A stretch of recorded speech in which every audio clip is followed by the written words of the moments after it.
Les aéroports de Copenhague et d'Oslo contraints de fermer en raison de la mystérieuse présence de drones dans leur espace aérien. Ce lundi soir, le trafic a été interrompu dans les aéroports danois et norvégiens pendant près de 4 heures. Selon la police, 3 ou 4 gros drones ont été aperçus dans la zone. L'aéroport de Copenhague a pu rouvrir ce mardi matin, mais des retards et des annulations sont encore à prévoir. Environ une cinquantaine de vols ont dû être redirigés vers les aéroports les plus proches. La police danoise a annoncé qu'elle allait coopérer avec les autorités norvégiennes pour déterminer s'il existe un lien entre les deux incidents. Pour le moment, les raisons sont encore inconnues. Les services de renseignement danois ont affirmé ce mardi que le Danemark faisait face à une menace de sabotage importante. Ces fermetures interviennent dans un contexte de perturbation touchant plusieurs aéroports européens. Vendredi dernier, une cyberattaque a paralysé les systèmes d'enregistrement et d'embarquement. J'étais en salle de cours, on entend une alerte qui sonne. Tout le monde pensait que c'était une alerte incendie, personne ne pensait à ça. Aux abords du collège Robert Schuman, Florine, 14 ans, est encore sous le choc.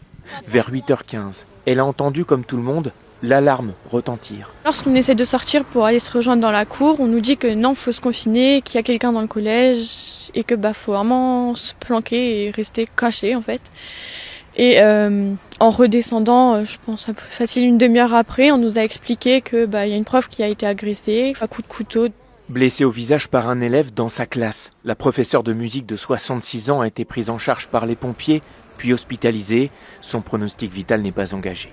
L'agresseur, âgé de 14 ans, aurait ensuite cherché à s'en prendre à d'autres personnes avant de s'enfuir. Florine nous a dit qu'en fait, il l'avait entendu courir dans les couloirs et qu'il avait essayé d'ouvrir la porte.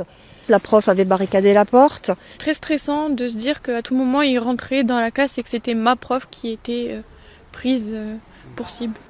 Interpellé quelques minutes plus tard par les gendarmes, l'adolescent a retourné l'arme contre lui au moment de son arrestation. En arrêt cardio-respiratoire, il a pu être réanimé, puis hospitalisé en urgence absolue. Au collège, il avait déjà fait parler de lui pour des inscriptions nazies.